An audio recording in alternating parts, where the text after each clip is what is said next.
My name is Ahmed Lawan. I represent Yobe North Senatorial District. Mr. President, I have two perspectives to this debate. One, if we don't have good and favorable soil and climate that will support production of wheat in Nigeria, then going for cassava, 10% of cassava in bread, is a very good policy.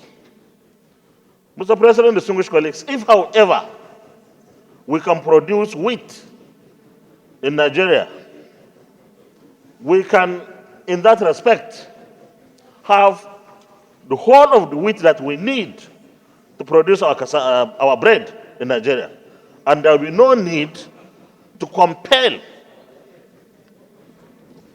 producers of bread to put it in the bread that they want 100% wheat. But however, they can add 10%, 20%, but not based on law. Mr. President, in 1985, the then military government of General Ibrahim Badamasu Babangida, introduced what it called Task Force on Wheat Production. From Kirinoa in Borno State down to Sokoto, farmers went into wheat production.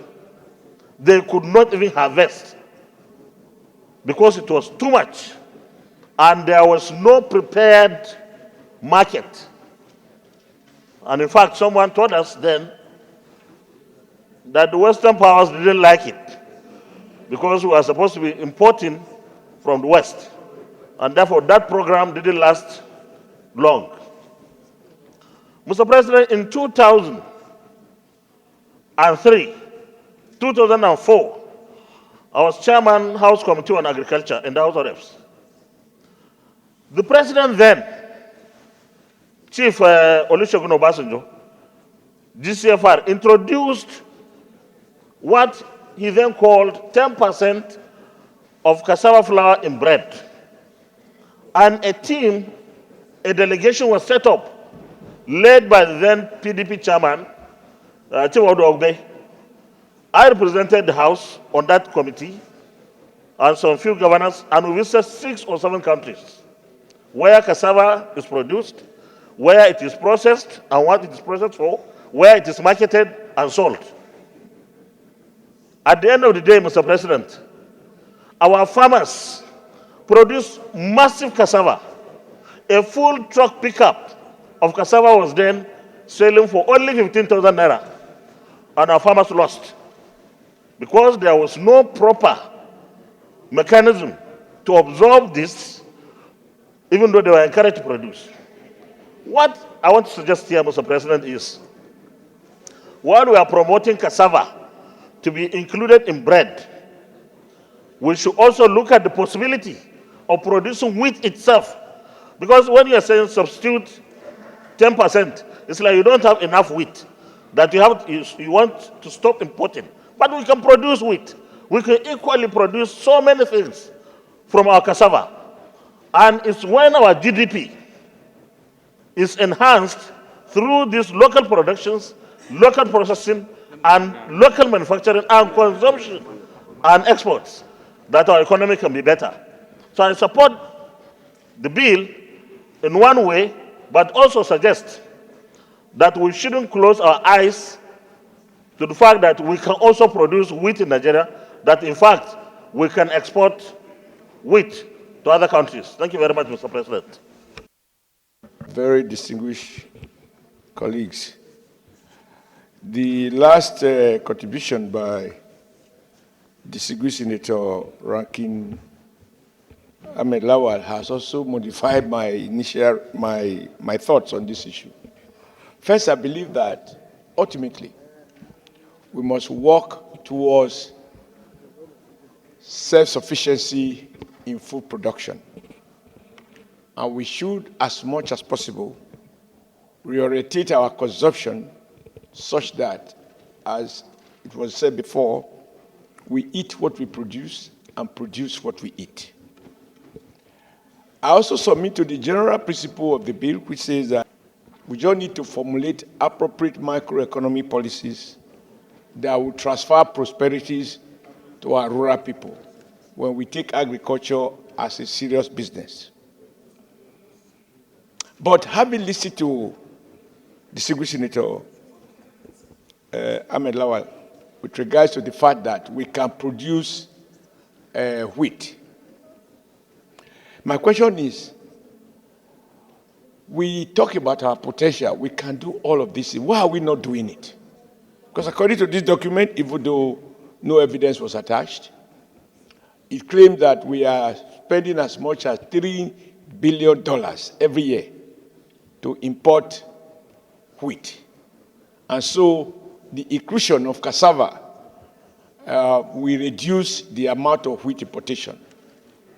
But then distinguished Senator Ahmed Lawan reminds us that that importation is not inevitable if we get our policies right, provide the right incentive, and educate our farmers and give them what they need to go back to the farm and produce wheat. So between these two, I believe that they are doable. Now, my problem is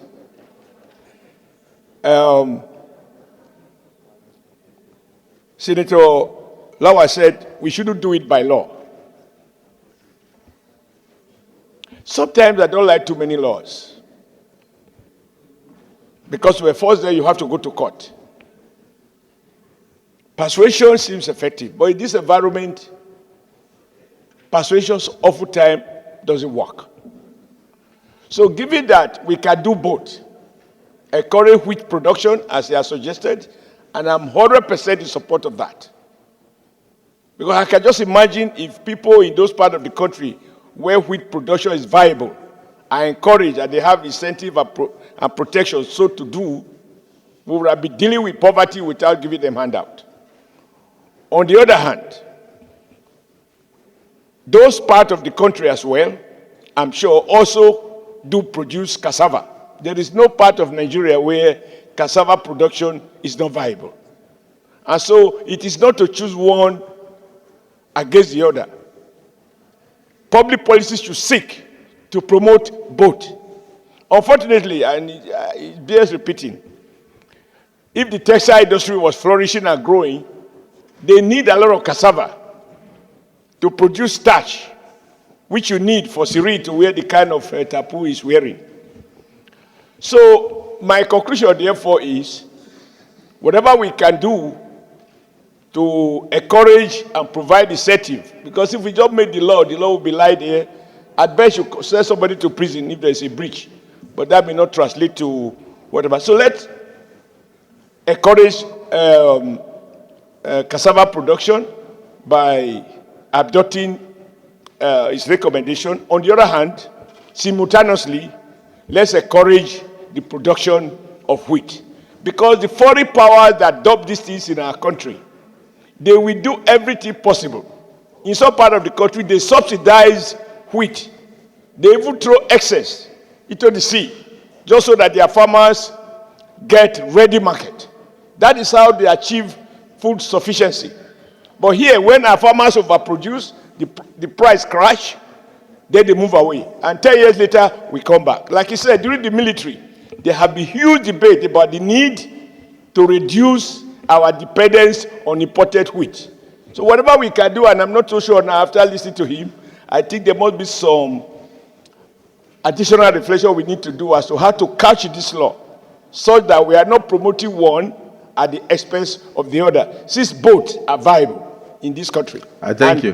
Good news, all over Nigeria you can produce cassava. I'm not so sure whether wheat is available all over. But however, wherever it is, let's be seen to work to promote rural economy in all its ramifications. Thank you, Mr. President. Yes, you believe that policy can also promote inclusion of 10% of cassava. You also say, well, maybe not just policy, we can also make a law to include the 10%. However, that you also believe that like the Swing Senator Ahmed Lawan pointed out, a task force once enabled Nigeria to produce enough wheat. I think what is lacking from his submission, what made that policy to fail, was that we did not have a kind of policy that will enable us to buy from the farmers. If the federal government had absorbed everything the farmers produced, whether we throw it away or we share it free, you understand, like the foreign powers do, the farmers would have been encouraged to continue. But where they produce and then there was no market, and then the federal government did not buy from them, automatically they lost the incentive. So it's very clear that we have to promote both sides, like you said. So I share your opinion. I was watching you closely to see where you would tilt to at the end, but you remain in the middle. So, Deputy Senate President, add value to it. Thank you, Mr. President. This bill is talking about is try to deal with that situation that I always describe, that old habits die hard. This bill is all about our national interest. That is, let's utilize what we produce everywhere in this country. In the north, in the south, everywhere. Every state produces cassava. One of the crops you can find anywhere, everywhere. That we import wheat. And experts have studied and reached a conclusion that when you use certain amount of cassava added to wheat, it's good for us. It's good for us to produce bread, and it will serve the purpose that we want the bread to be, how we want bread to be, and that will reduce cost, and also it will allow us to utilize what we have. It's simple as that. And then you need legislation, because this thing has been said over and over again. But the bakers have refused to go in line with the study that experts have made about the bread we need to produce in this country, that create a legislation to enforce them to use this formula. Simple. Am I right? Very, very simple. It's in line with our national interest. Yes, we produce wheat, but not in all parts of the country. We produce wheat, we can cultivate wheat in the northern part of the country and some other areas, but not like cassava. Cassava is everywhere. It's in a national interest. Look, this is good for us. Very, very good for us. It will allows our farmers to now cultivate crops more, reduce the money we use importing wheat every year, and so it will help to conserve our foreign exchange. It's as simple as that. Mr. President, this bill is very simple. Let's support it in the interest of our nation. It's very simple. So, Mr. President, I so submit. Please support this bill. It will help our country. It will help our farmers. We can produce. It's something we produce everywhere. It's something we produce everywhere. You produce cassava here in Abuja. In Nasarawa, you produce cassava. In Kano, you produce cassava. In Borno, you produce cassava. Let's use what we have instead of using wheat all around 100%. We can now use 20%, add 20%, cut the cost of importing wheat, so that we now conserve foreign exchange. It's simple.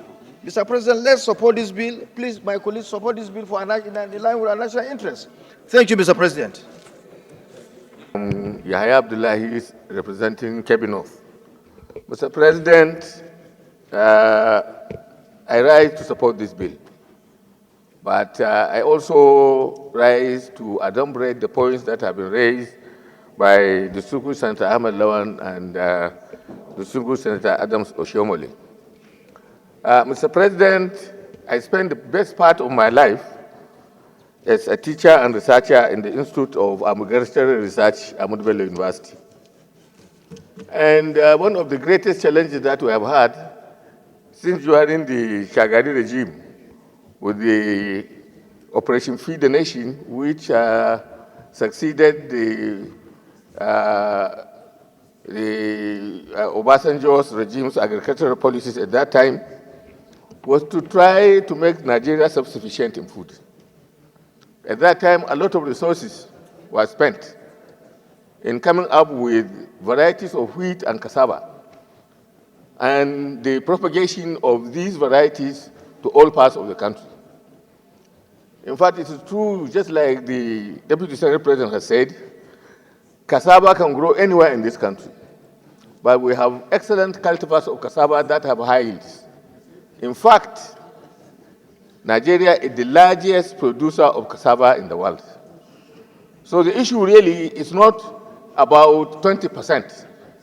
I know that in the Institute for Agricultural Research, in the Agricultural Research and License Services Institute of that university, so many studies were made on the suitability of several cassava varieties in mixture with made for the baking and production of so many commodities. In fact, at a point, the Obasanjo administration at that time, before the Shagari regime, even made it mandatory for the brewing industry to reduce their content of barley in favor of maize and guinea corn. And to a certain extent, this particular line has succeeded. Wheat, on the other hand, like Senator Ahmed Lawan has said, can be grown in this country, and Nigeria can be self-sufficient in wheat. What happened, like Mr. President, you have alluded to, was that we made a lot of campaigns to popularize farmers to grow wheat. Wheat seeds were distributed to so many farmers, but at the end of the day, after the farmers produce the wheat, the off-takers abandon them to their fate. So next time when they do it, farmers generally would do from wheat cultivation.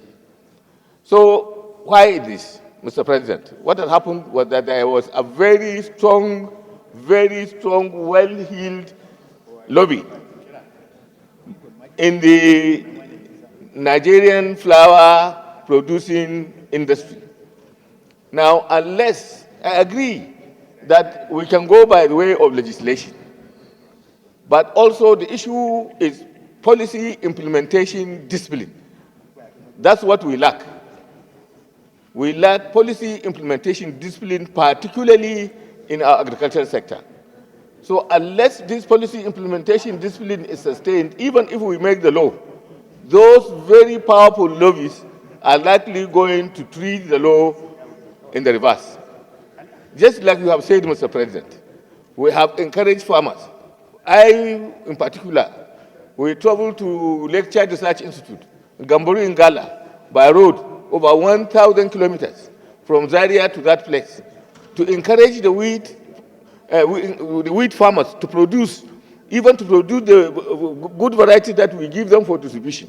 At the end of the day, everything will be fine, excellent, fine wheat fields in the Sokoto River Basin Development Authority area, which is now Kebbi, Sokoto, Zamfara, Yauri, right down to Kwara, in the Gamburu Ngala, in that is northeastern, around the Lake Chad shores.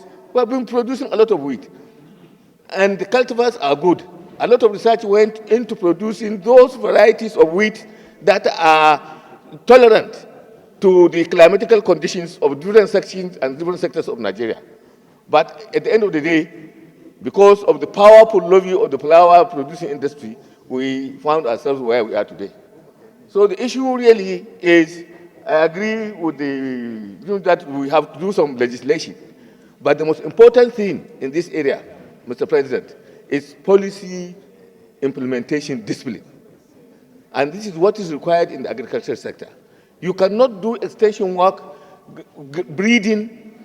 These are very expensive research work, and you have good cultivars, and then at the end of the day, you distribute a lot of these things, and at the end of the day, the farmers who are supposed to realize value, who you have gone to great length to mobilize to produce these crops, find themselves at the back end of the market.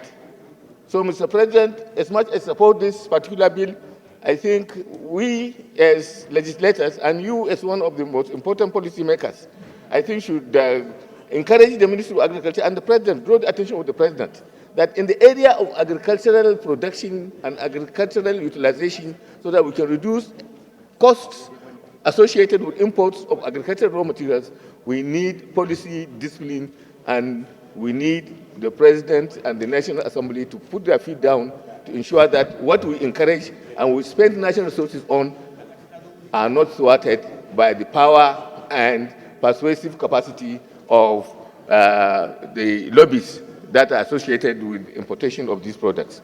I thank you, Mr. President. Thank you. So there's benefiting and profit sharing from importation of the products. But like I said, whatever we do, we must have a way where the federal government can become the off-taker. Let the farmers produce, whether cassava, whether wheat, and then we buy bulk from them. Even if it means in periods of scarcity, we release free to the consumers, to Nigerians. They need the food anyway. And so that it will encourage farmers to produce.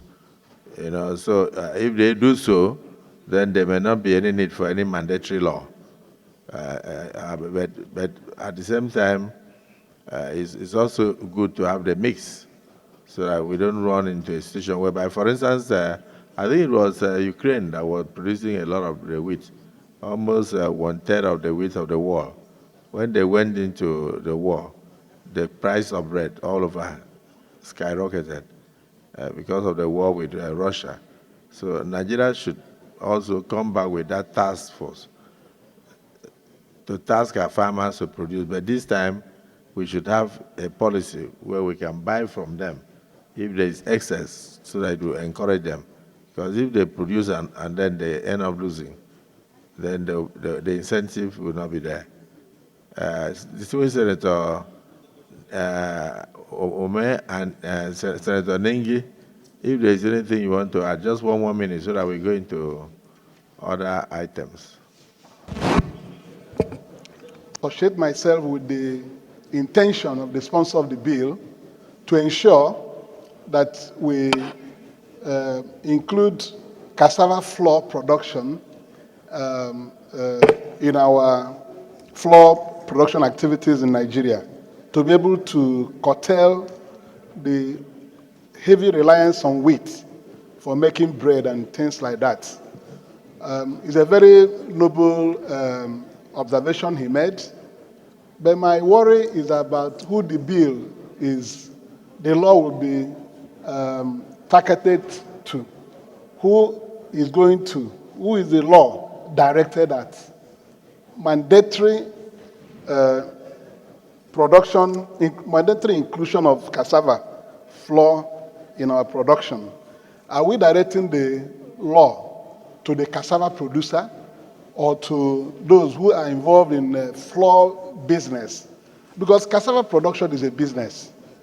And if we want to ensure that we increase investment in cassava flour production, in business, I don't think it is law that you use to compel somebody to take advantage of the viability of a business.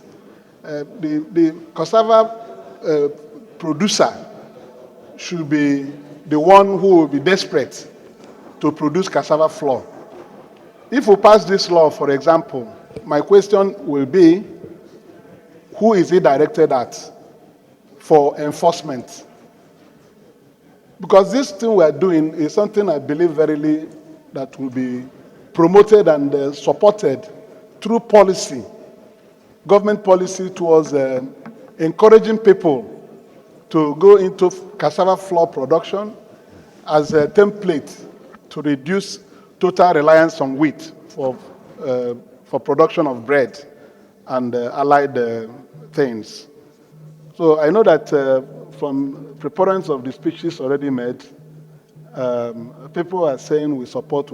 I don't want to oppose my friend who is sponsoring this bill, but we have to look at the person this law is directed at. Mandatory inclusion. If we pass a law, say that cassava flour must be included in flour production.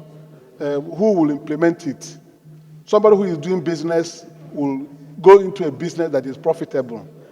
And unless we encourage through the government policies, make this cassava flour processing very attractive through various means, we'll be able to get at the target we are going to. Thank you. I just want to make an observation. Thank you, but let me hear. Who the law is being addressed, who is being directed at. Okay, let me hear one. Oh, thank you. Thank you, Mr. President. My name is Senator Abdul Ningi, and I represent Bauchi Central of Bauchi State. Mr. President, this is a bill about cassava, and therefore, in the argument being debated, you look at the merits of why this bill is necessary and why this bill is important. And I have listened attentively to the Deputy Senate President, and I think he has captured the essence of this bill. First and foremost, the argument about wheat, much as it is important, but it is also imperative for people to be aware that we import wheat. And it is the importation of wheat that has taken a lot of our income. The bottom line and the question, do we also import cassava? The argument is no. Do we grow cassava in Nigeria? The argument is yes. 36 states out of 36 states, including FCT, grows cassava, and therefore cassava is like an inheritance to Nigeria. It is something that is grown here, and it is something that must be encouraged. First thing first, do we have availability of cassava to be able to take the place of wheat? The answer is no. And why don't we have the availability of cassava? Because there are no laid down regulations that will encourage the production of cassava. This is what this bill is about. And to further buttress the argument that this bill is all-encompassing, look at objectives of the bill, particularly number 4, provide a tax regime and incentives for producers of mixed wheat and cassava flours and wheat importers who include cassava flour in imported wheat. So the issue of wheat has been clearly taken care of. But what is important is like what the Deputy Senate, the former Senate President said. What do we do as a country in order for us, once this bill passes through, to be able to take advantage and give the deliverables for an average Nigerian to benefit from it? This bill, Mr. President, is apt, is timely, and it is important for people to recognize that cassava, once we pay attention to it, will now plug the gap of the revenues, of the hard-earned revenues that we use to import wheat. So when you bring the argument of including wheat, I think you are begging the question. But this bill is about cassava. And because cassava is inherent, we are the largest producers of cassava in Africa and even in the world. So we must take advantage about getting cassava availability to Nigerians to add value to the flour, to the bread making mechanisms. So I think it is important to separate these things, and at the end of the day, you take it to the public hearing. Most of the arguments I have had today are arguments that will be heard during the public hearing. So therefore, a bill And the second reading is about the good, the bad, and the ugly. And I think this bill has merit enough argument to have it pass through this second reading. And I so support that this bill should pass through second reading. Thank you. Thank you, distinguished colleagues. A bill for an act to provide the inclusion of cassava in flour and its derivatives and for other matters connected therewith, 2024, second reading taken. This bill is now referred to the Committee on Agriculture, Agricultural Production Services and Rural Development to report back to the Senate in 4 weeks. Leader of the Senate.